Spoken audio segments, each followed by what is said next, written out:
Salam sejahtera tuan-tuan dan puan-puan. Berita hari ini, Ismail dan Zahid kongsi pentas di Bagan Datuk. UMNO kembali satu klaster. Berita sepenuhnya.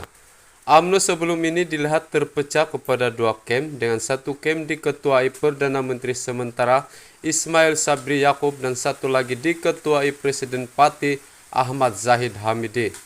Mereka dikatakan tidak sebuluh bermula sejak langkah UMNO untuk menyingkirkan Muhyiddin Yassin dari jawatan Perdana Menteri sehinggalah desakan agar parlimen dibubarkan bagi memberi laluan kepada PRU15.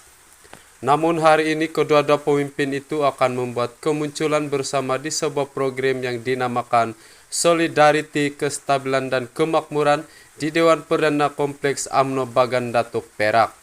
Bagan Datuk adalah kawasan parlimen yang dipegang Zahid sejak 1995. Walaupun kedua-dua pemimpin itu menafikan pergeseran dalam UMNO, media dan penganalisis politik sering melaporkan kewujudan apa yang dinamakan sebagai klaster menteri dan klaster mahkamah. Klaster menteri merujuk kepada menteri-menteri BN dan ahli parlimen gabungan itu yang menyokong pendirian bahwa UMNO tidak perlu menarik sokongan kepada Muhyiddin.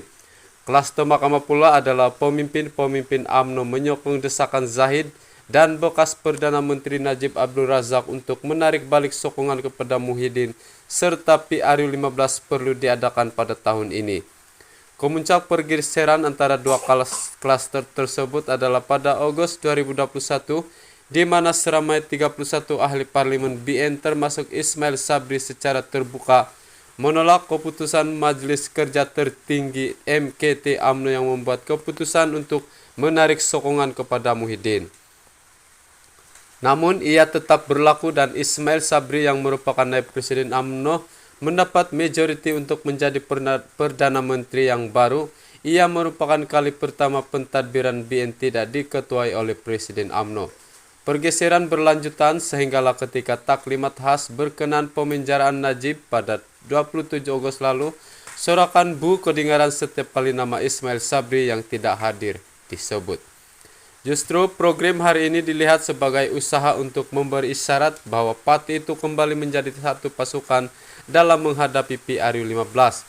Kenyataan Zahid semalam bahwa Ismail Sabri kekal sebagai Perdana Menteri jika BN menang PRU15 juga dilihat sebagai tanda kedua-dua kem itu semakin serasi dalam usaha menang PRU15.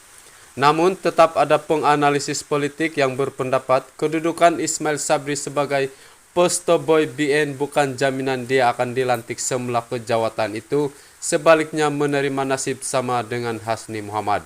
Ketika PRN Johor awal tahun ini, Hasni diumum sebagai calon menteri besar, namun dia digantikan dengan On Hafiz Ghazi.